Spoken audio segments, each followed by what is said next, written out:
Okay, here we've got a question with a probability density function in it.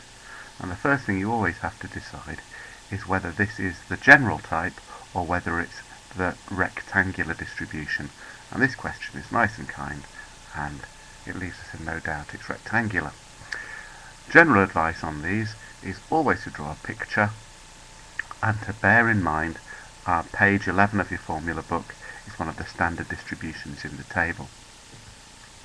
In this particular case, we've got to find the value of f of t based on the limits.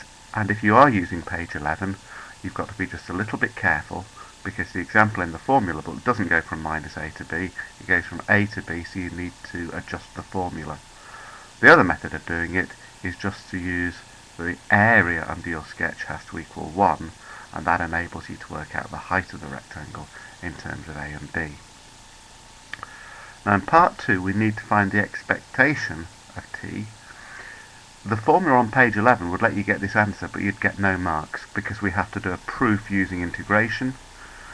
So we have to start from the integration formula for expectation, which is also in your blue formula book on page 11, and this proof getting to that answer should be easy based on your notes. Your notes will have the interval from a to b and how to get the corresponding answer for that, but the method is identical, so refer to your notes for that, just adapting a's to minus a's and you should be fine.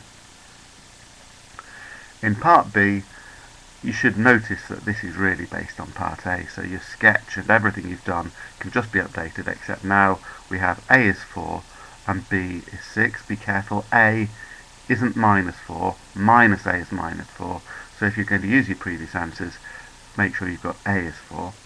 But it's very easy to do directly. If you've got a picture of a rectangular distribution and you want the expectation, you don't need this formula, you just need to see the expectation is in the middle. And if you've drawn a decent picture with labels on, then writing down this answer shouldn't be hard at all.